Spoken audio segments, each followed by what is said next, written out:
Hello friends, welcome to my channel MR classes study. तो मेरा नाम है रोहित गुप्ता और हमारा रीजनिंग में टॉपिक चल रहा था कैलेंडर, और जिसका आज हम पार्ट 5 लेकर आए हैं। उससे पहले अगर किसी ने मेरे चैनल को सब्सक्राइब नहीं किया है तो प्लीज़ मेरे चैनल को सब्सक्राइब कर लीजिए।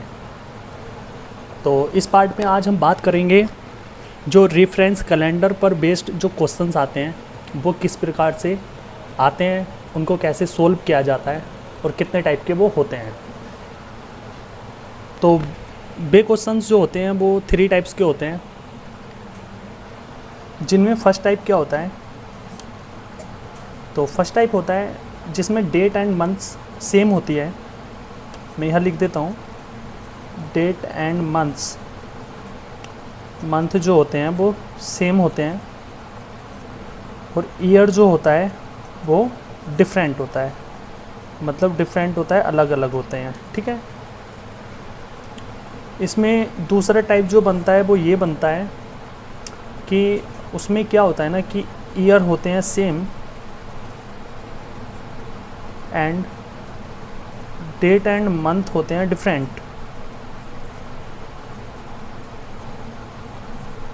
ठीक है। और इसमें जो थर्ड केस होता है, थर्ड टाइप होता है, वो ये होता है कि इसमें डेट, मंथ एंड ईयर, ये सारी तीनों चीज़ें होती हैं डिफरेंट। ठीक है। तो सबसे पहले हम बात करते हैं फर्स्ट केस पर, जिसमें डेट एंड मंथ तो सेम होती है लेकिन ईयर जो होता है वो होता है डिफरेंट। जैसे मान लीजिए आपको क्वेश्चन दिया है कि 15 अगस्त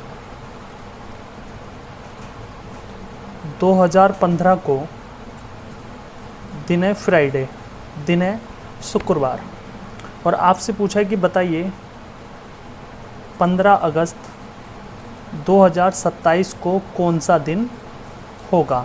तो ये फर्स्ट केस हो गया। इसमें क्या है ना कि इसमें डेट एंड मंथ तो दिए हैं हमको सेम और ईयर दिया है हमको डिफरेंट।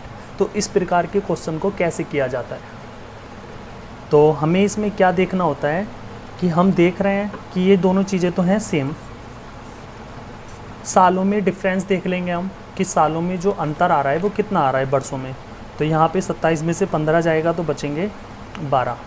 12 सालों में कितने लीप ईयर आए, तो यहाँ पे हम फॉर्मूले की मदद से नहीं करेंगे जैसे आपने फर्स्ट पार्ट में देखा था फॉर्मूले से कि 12 को 4 से डिवाइड करेंगे। नहीं, ऐसे नहीं करना। इसमें हमें ये देखना है जो लीप ईयर आए वो कौन कौन से आए। एक तो आया 2016, भाई 2015 से 2027 पे जाना है तो एक लीप ईयर आया 2016, उसके बाद एक लीप ईयर आया 2020, उसके बाद एक लीप ईयर आया 2024। तो 1 2 3, तो लीप ईयर कितने आए, 3 आए। इसको सबको करना है 7 से डिवाइड। तो 15 को जब 7 से आप डिवाइड करोगे तो अतिरिक्त दिन क्या आ जाएगा, 1 आ जाएगा। अब अतिरिक्त दिन की संख्या जो आई वो 1 आई। अब यहाँ पे 1 को प्लस करना है फ्राइडे में या माइनस करना है वो देखना है। तो यहाँ पे हमें जो दिन दिया है वो 2015 का दिया है और हमसे 2027 का पूछ रहा है, मतलब आगे की डेट का पूछ रहा है। तो हमें यहाँ पे प्लस का बंद करना पड़ेगा ये। तो फ्राइडे के अगले दिन क्या आएगा, सैटरडे आएगा। ठीक है। चलिए यहाँ पे मैंने दूसरा क्वेश्चन लिया है कि 10 जनवरी को 2013 को दिन था फ्राइडे। ठीक है। उसके बाद आपसे पूछ रहा है कि बताइए 10 जनवरी 1999 को कौन सा दिन होगा। तो यहाँ पे हम वर्षों में अंतर देख लेंगे। वर्षों में अंतर जो आ रहा है वो 14 साल का आ रहा है। ठीक है। अब इन 14 सालों में लीप ईयर कितने आए और कौन कौन से आए, हमें उन पर बात करनी है। तो 1999 से हमें 2013 में जाना है।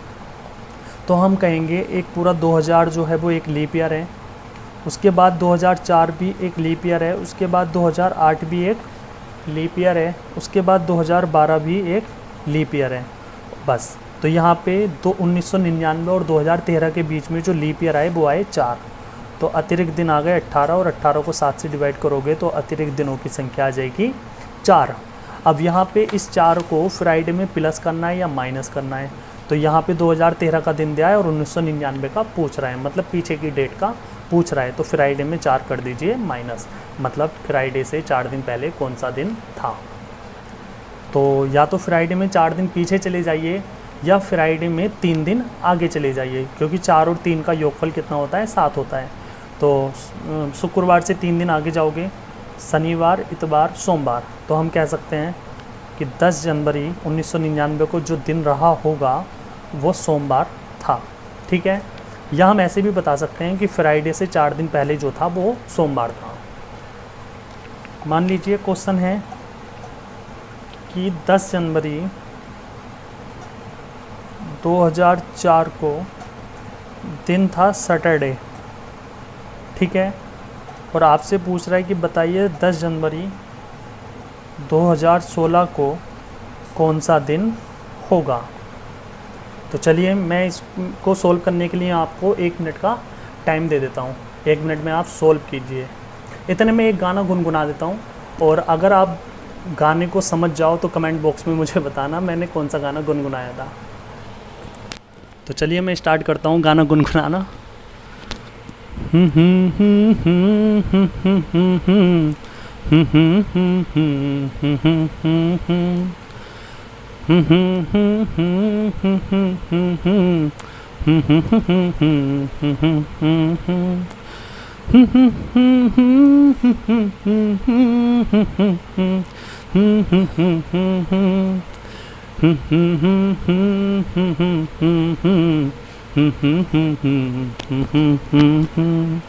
तो चलिए मैंने गाना गुनगुना दिया है।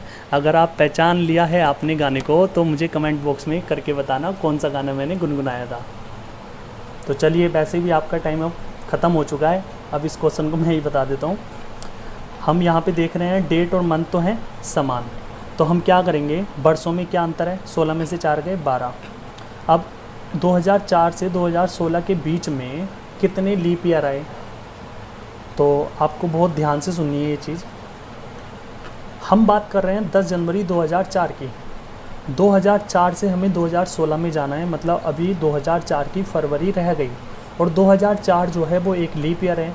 तो हम कह सकते हैं कि 2004 वाला जो लीप ईयर है वो ऐड होगा, क्योंकि फरवरी अभी लगने से रह गई। फिर 2008 भी ऐड होगा, फिर 2012 भी ऐड होगा, और 2016 होगा या नहीं बताइए। तो 2016 नहीं होगा, क्योंकि 2016 में फरवरी 29 की बेशक होगी, लेकिन हम फरवरी तक जा ही नहीं रहे, हम तो 10 जनवरी तक जा रहे हैं। तो लीप ईयर जो आएंगे वो 1, 2, 3 आएंगे। तो अतिरिक्त दिनों की संख्या 15 को 7 से डिवाइड करोगे तो अतिरिक्त दिनों की संख्या आ जाएगी 1। अब यहाँ पे एक दिन हमें आगे जाना है या पीछे, तो 2004 का दिया है और 2016 का पूछ रहा है। तो सैटरडे से अगला दिन क्या आएगा, रविवार, मतलब संडे। चलिए यहाँ पे डेट और मंथ हमको समान दी है, डिफरेंस देखेंगे वर्षों में तो 12 आ जाएगा। अब 2000 से लेके 2012 तक के बीच में कितने लीप ईयर आए हमें ये देखना है। तो आपको फिर ध्यान से एक चीज़ और समझनी है, यहाँ पे 20 मार्च से लेके 20 मार्च 2000 से लेके 20 मार्च 2012 तक जाना है। तो 2000 जो है वो एक लीप ईयर है, लेकिन फरवरी की तो हम बात ही नहीं कर रहे, क्योंकि हम तो काउंट कर रहे हैं 20 मार्च से। तो लीप ईयर 2000 होगा, लेकिन 20 मार्च से काउंट करने की वजह से 2000 जो काउंट होगा वो एक साधारण वर्ष में होगा, मतलब हम लीप ईयर नहीं मान सकते अब। ठीक है, तो लीप ईयर होगा 2004, 2000 के बाद। अच्छा 2000 क्यों नहीं मानने, पता चल गया ना, क्योंकि हम 20 मार्च से काउंट कर रहे हैं। फरवरी 28 की हो या 29 की हम पे कोई फ़र्क नहीं पड़ता, इसलिए हम लीप ईयर नहीं मानेंगे। 2004 होगा, 2008 भी एक लीप ईयर होगा, और 2012 भी एक लीप ईयर होगा, क्योंकि 20 मार्च 2012 से पहले फरवरी जो होगी वो 29 की होगी। 2012 जो है वो एक लीप ईयर है, और फरवरी हम इसमें 2012 की फरवरी की बात कर रहे हैं। तो 3 लीप ईयर होंगे, मतलब टोटल अतिरिक्त दिन जो होंगे 12 और 3 15 होंगे, और 15 को 7 से डिवाइड करोगे तो अतिरिक्त दिनों की संख्या आ जाएगी 1। और 1 आ जाएगी तो हमें 1 को ऐड करना है, क्योंकि 2000 की हमें डेट दिन दे रखा है और 2012 का पूछ रहा है, तो दिन आ जाएगा शुक्रवार के बाद शनिवार। ठीक है, समझ में आ गया ना। अगर मान लीजिए यहाँ पे मैंने 20 मार्च 2012 को लीप ईयर इसीलिए माना क्योंकि इसमें फरवरी को हम ऐड कर रहे हैं, और 2000 को मैंने लीप ईयर इसलिए नहीं माना क्योंकि इसमें मैं फरवरी को ऐड नहीं कर रहा। ठीक है, इतनी बात तो समझ में आ गई होगी ना। तो चलिए केस फर्स्ट के हमने सारे क्वेश्चन कर लिए, अब केस सेकंड पे आते हैं, जिसमें ईयर तो होता है हमारा डिफरेंट, और नहीं, ईयर तो होता है हमारा सेम, और डेट एंड मंथ जो होता है वो होता है हमारा डिफरेंट। तो यहाँ पे मैंने लिख दिया डेट एंड मंथ तो होता है सेम और ईयर होता है डिफरेंट। अरे नहीं, ये तो फर्स्ट केस था, सॉरी। डेट एंड मंथ तो होता है डिफरेंट, डिफ़र होता है, एंड ईयर होता है सेम, ठीक है। सेकंड केस जो है वो ये है। तो जिनमें पहला क्वेश्चन ये है कि 10 अप्रैल 2018 को दिन है बुधवार, ठीक है। और आपसे पूछा है कि बताइए 30 जनवरी 2018 को कौन सा दिन होगा। तो हम यहाँ पे देख रहे हैं कि साल तो दिया है हमको, जो वर्ष है वो तो हमको दिया है सेम, और डेट और मंथ दिया है डिफरेंट। तो इस टाइप के क्वेश्चंस को कैसे करें, तो हमें इसमें करना ये है कि जनवरी से फरवरी, फरवरी से मार्च, मार्च से अप्रैल जाना है, वो भी 10 अप्रैल तक। तो जनवरी के जो दिन रह गए वो कितने रह गए, तो आप कहोगे एक दिन रह गया अभी शेष, क्योंकि जनवरी 31 दिन की होती है, जबकि 30 दिन इसमें कंप्लीट हो चुके हैं। तो जनवरी का एक दिन रह गया। फरवरी का कितने दिन रह गए, तो फरवरी यहाँ पे देखेंगे लीप ईयर है या साधारण वर्ष है। तो यहाँ पे हम देख रहे हैं 2018 जो होता है वो एक साधारण वर्ष होता है, इसलिए फरवरी में जो अतिरिक्त दिनों की संख्या आएगी वो आएगी 0। उसके बाद अगर मार्च की बात की जाए तो मार्च में जो मार्च का महीना होता है वो 31 दिन का होता है, और अतिरिक्त दिनों की संख्या इसमें 3 होती है। अगर बात की जाए अप्रैल की, तो अप्रैल में हमें 10 तारीख तक ही जाना है, 10 दिन तक ही जाना है। तो अतिरिक्त दिनों की संख्या 10 को 7 से डिवाइड करोगे तो कितनी आ जाएगी, 3 आ जाएगी। अब चारों महीने में अतिरिक्त दिनों की संख्या 1 और 3, 4 और 3 7 आ गई। 7 को 7 से आप डिवाइड करोगे तो अतिरिक्त दिनों की संख्या क्या आ जाएगी, 0 आ जाएगी।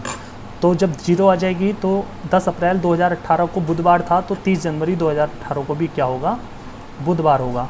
अब मान लीजिए इसी क्वेश्चन में यहाँ पे 8 आ जाता, तो 7 से हम डिवाइड करते, रिमाइंडर क्या आता, 1 आता, मतलब अतिरिक्त दिन क्या आते, 1 आता।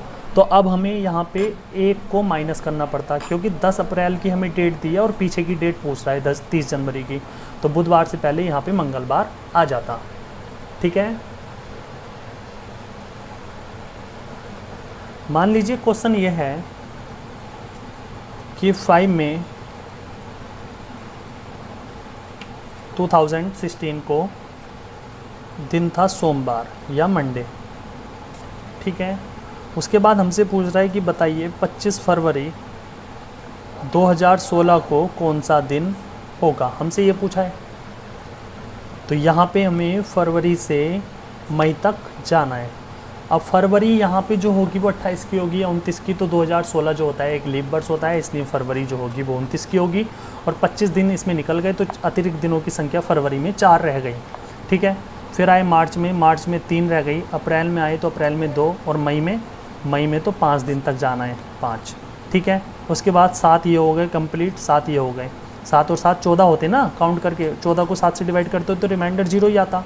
तो यहाँ पे अगर सोमवार आया है तो यहाँ पे भी क्या आता, सोमवार आता। क्लियर है। तो दोनों क्वेश्चन में सेम डिफरेंट मतलब सेम आए हैं दिन।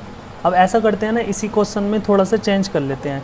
मान लीजिए मैं आपसे कहूँ 24 फरवरी, तो अतिरिक्त दिन फरवरी में आएंगे 5, ठीक है, और यहाँ पे आ जाएगा 8, 8 को 7 से डिवाइड करेंगे तो अतिरिक्त दिनों की संख्या आ जाएगी 1, ठीक है। यहाँ पे एक दिन अतिरिक्त आएगा। तो अब क्या करना है हमें कि हमें 5 मई का दिया है और 24 फरवरी का पूछ रहा है, मतलब पिछली डेट का पूछ रहा है, तो एक दिन पहले चले जाइए। सोमवार से पहले एक दिन क्या आता, रविवार आता, ठीक है। तो हमारा आंसर यहाँ पे 24 फरवरी होता तो रविवार आता, ठीक है। अब आते हैं थर्ड केस पे, जो काफ़ी मोस्ट है और हमारे एग्ज़ाम्स में इससे क्वेश्चन पूछे ही जाते हैं, ज़रूर पूछे जाते हैं। और थर्ड केस क्या है, उसमें दिया है कि date and month and year जो हैं वो डिफरेंट हैं। तब क्वेश्चन को कैसे करते हैं, क्वेश्चन बहुत अच्छा है। क्वेश्चन में हमसे बोला है कि 15 मार्च 2003 को अगर दिन है फ्राइडे तो 30 जनवरी 2013 को कौन सा दिन होगा, हमसे ये क्वेश्चन पूछा है। तो सबसे पहले हमें सालों का अंतर देखना है, आई मीन वर्षों का अंतर देखना है। तो 13 और 3 के बीच में 10 वर्ष आ जाएंगे। क्लियर है इतनी बात। अब देखना है 2003 और 2013 के बीच में कितने लीप वर्ष आए। तो 2004 आया, 2008 आया, 2012 आया, मतलब लीप वर्ष आए 3। तो 13 को जब हम 7 से डिवाइड करेंगे तो अतिरिक्त दिनों जो आएंगे वो आएंगे 6। और इसमें एक चीज़ क्या याद रखनी है, हमें टॉप से बॉटम की तरफ जाना पड़ता है, हमें ऊपर से नीचे की तरफ जाना पड़ता है, ऊपर से नीचे की तरफ जाना पड़ता है। 2003 से 2013 की तरफ हम जाएंगे तो यहाँ पे रिमाइंडर आया 6। तो हम 2003 से आगे बढ़ेंगे, मतलब 2003 के बाद वाली डेट की तरफ बढ़ेंगे, तो जो भी हमारा रिमाइंडर आएगा वो आएगा प्लस में। ठीक है। अगर मान लीजिए 2003 से पहले यहाँ पे कोई सन होती, मान लीजिए 2001 होती और रिमाइंडर 6 आता तो माइनस का 6 रिमाइंडर आता, क्योंकि हम पीछे जा रहे हैं। अब लेकिन 2003 से 2013 की तरफ जा रहे हैं तो हम जा रहे हैं आगे, इसलिए जो रिमाइंडर आएगा, जो अतिरिक्त दिन आएंगे वो प्लस में हो जाएगा। क्लियर है इतनी बात। दूसरी चीज़, 15 मार्च से हम 30 जनवरी में जा रहे हैं, मतलब मार्च तो पहले बाद में आता है और जनवरी पहले आती है, तो हम पीछे की डेट में जा रहे हैं, मतलब 15 मार्च से 30 मार्च की तरफ, 30 जनवरी की तरफ जा रहे हैं। तो हम पीछे वाले मंथ में जा रहे हैं ना, तो पीछे वाले मंथ में जा रहे हैं, तो जितने भी अतिरिक्त दिन आएंगे वो आएंगे माइनस में, क्योंकि हम पीछे जा रहे हैं। यहाँ पे हम सालों में आगे जा रहे थे, इसलिए प्लस का आया। तो अतिरिक्त दिन क्या आएंगे वो बस अब हमें देखना है। तो यहाँ पे जनवरी के कितने दिन अतिरिक्त रह गए, तो आप कहोगे कि जनवरी में दिन होते हैं 31, 30 की बात हो गई, तो जनवरी में दिन रह गए एक्स्ट्रा 1। फरवरी में कितने दिन होंगे, तो फरवरी इस टाइप के क्वेश्चन में जब भी आपको date, month and year different दिए हों तो फरवरी इसमें हमेशा 28 की काउंट करनी पड़ेगी। तो फरवरी में अतिरिक्त दिनों की संख्या आ जाएगी 0। उसके बाद आएंगे मार्च में, और मार्च में कहाँ तक जाना है, 15 मार्च तक जाना है। और 15 को जब आप 7 से डिवाइड करोगे तो अतिरिक्त दिनों की संख्या आ जाएगी 1। तो टोटल अतिरिक्त दिन जो आए वो कितने आए, 2। और वो भी 2 किस चीज़ का लेना पड़ेगा, माइनस का लेना पड़ेगा। क्लियर है। अब यहाँ पे क्या हो गया, तो यहाँ पे मैं बता देता हूँ, यहाँ पे आया माइनस का 2 और यहाँ पे आया प्लस का 6। तो बराबर में जब इसको आप सोल्व करोगे तो क्या आ जाएगा, प्लस का 4। प्लस का 4 आ जाएगा। इसका मतलब जो आपको दिन दिया है यहाँ पे 4 दिन आगे चले जाइए। प्लस का 4 आया ना, इसलिए 4 दिन आगे चले जाइए। अगर यहाँ पे माइनस का 4 आता तो फ्राइडे से 4 दिन पीछे जाना पड़ता। अब 4 दिन आगे जाना पड़ेगा क्योंकि प्लस का 4 आया है। तो 4 दिन आगे चले जाइए। फ्राइडे से सैटरडे आ जाएगा, संडे, मंडे, ट्यूसडे, तो यहाँ पे आ जाएगा ट्यूसडे, या हम हिंदी में बोल सकते हैं मंगलवार। ठीक है। अब क्वेश्चन क्या है, क्वेश्चन में दिया है कि 25 जनवरी 2012 को अगर संडे है तो बताइए 5 मार्च 2000 को कौन सा दिन रहा होगा। तो यहाँ पे सबसे पहले हम बात कर लेते हैं साइन की। तो हमें बॉटम से टॉप से बॉटम की तरफ जाना पड़ता है। 2000 से 2000 की तरफ जाएंगे, 2012 से 2000 की तरफ जाएंगे, तो जो भी हमारे अतिरिक्त दिन आएंगे वो आएंगे माइनस में। तो यहाँ पे मैंने माइनस का साइन लगा दिया, यहाँ पे अतिरिक्त दिन लिख देंगे। उसके बाद हम जनवरी से जाएंगे मार्च में, तो हम आगे की तरफ जा रहे हैं, तो यहाँ पे आएगा जो भी अतिरिक्त दिन आएंगे वो आएंगे प्लस में। तो माइनस और प्लस का तो हमने पता लगा लिया। अब अतिरिक्त दिनों की संख्या क्या होगी वो देख लेंगे। तो यहाँ पे वर्षों में अंतर आ जाएगा 12, प्लस 2000 और 2012 के बीच में कितने लीप ईयर हुए। तो आप कहोगे 5 मार्च 2000 से हमें 25 जनवरी 2012 तक जाना है। तो 2000 एक लीप वर्ष है, लेकिन हम जो काउंट कर रहे हैं वो कर रहे हैं 5 मार्च से। तो फरवरी इसमें 28 की हो या 29 की हमें कोई फ़र्क नहीं पड़ता। तो इसमें लीप ईयर 2000 तो ऐड होगा नहीं। 2004 होगा, बिल्कुल होगा। 2008 होगा, बिल्कुल होगा। और 2012 भी काउंट नहीं होगा। 12 इसलिए काउंट नहीं होगा क्योंकि फरवरी तक हम गए नहीं, 25 जनवरी तक ही गए। तो लीप ईयर की संख्या यहाँ पे आई 2। 14 को 7 से डिवाइड करोगे तो अतिरिक्त दिनों की संख्या कितनी आ जाएगी, 0 आ जाएगी। इतनी बात समझ में आ गई। उसके बाद अब हमें यहाँ पे देखना है इनमें अतिरिक्त दिन कितने आएंगे। तो जनवरी में अतिरिक्त दिन कितने रह गए, 25 की बात हो गई, 6 दिन रह गए। फरवरी तो हमेशा 28 की माननी है तो 0। मार्च 5 तक जाना है तो 5। यहाँ पे 11 आ गया, 11 को 7 से डिवाइड करोगे तो आ जाएगा रिमाइंडर 4। तो यहाँ पे इक्वेशन जो आई वो आई प्लस का 4 माइनस का 0। यहाँ पे आई प्लस का 4 माइनस का 0 बराबर हम लिख सकते हैं प्लस का 4। तो हमें 4 दिन आगे जाना है, संडे से 4 दिन आगे जाना है। तो रविवार के बाद आएगा सोमवार, मंगल, बुध, बृहस्पतिवार। तो यहाँ पे आ जाएगा गुरुवार या बृहस्पतिवार, ठीक है, थर्सडे आ जाएगा यहाँ पे।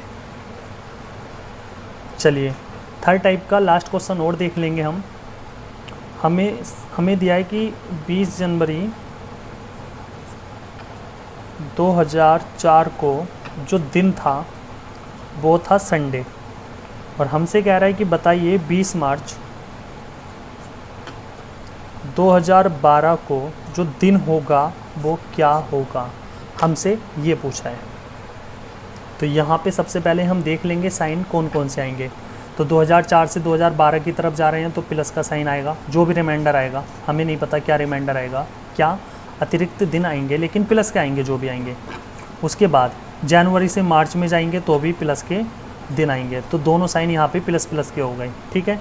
अब अतिरिक्त दिनों की बात करते हैं क्या आएंगे। तो यहाँ पे सालों का अंतर कितना आ जाएगा, वर्षों का अंतर आ जाएगा 8। अब 2004 से 2012 के बीच में हमें देखने हैं लीप ईयर, लेकिन क्या यहाँ पे 2004 एक लीप ईयर होगा। तो वैसे तो है लीप ईयर, लेकिन इस क्वेश्चन में काउंट होगा या नहीं होगा, तो बिल्कुल होगा, क्योंकि बिल्कुल फरवरी आएगी। अभी हम 20 जनवरी की बात कर रहे हैं, 20 जनवरी से 20 मार्च तक जाना है, 20 जनवरी 2004 से 20 मार्च 2012 तक जाना है। तो 2004 की फरवरी आई, और फरवरी आई इसलिए हम कहेंगे कि 2004 जो एक लीप ईयर है वो लगेगा, 2008 भी लगेगा और 2012 भी लगेगा। 2012 इसलिए लगेगा क्योंकि 2012 की फरवरी भी इसमें ऐड की गई है। 20 जनवरी 2004 के बीच में 20 जनवरी 2004 और 20 मार्च 2012 के बीच में 2004 की फरवरी भी आएगी और मार्च की फरवरी भी आएगी। तो लीप ईयर हो जाएंगे यहाँ पे 3, और अतिरिक्त दिनों की संख्या हो जाएगी 11 को 7 से डिवाइड करोगे तो 4। तो यहाँ पे अतिरिक्त दिनों की संख्या जो वर्षों में आएगी वो आ जाएगी 4, ठीक है। उसके बाद 20 जनवरी है यहाँ पे, तो जनवरी में जो दिन रह गए 11 रह गए, फरवरी में 0, मार्च में 20। तो 20 को 7 से डिवाइड करोगे तो कह सकते हो आप 6 दिन अतिरिक्त हो जाएंगे। तो 17 को 7 से डिवाइड करोगे तो अतिरिक्त दिनों की संख्या आ जाएगी यहाँ पे 3। तो यहाँ पे आ जाएंगे 3। तो इसको सोल्व करेंगे तो क्या आ जाएगा, प्लस का 3 और प्लस का 4 बराबर प्लस का 7। प्लस का 7 करो माइनस का 7 करो, समान।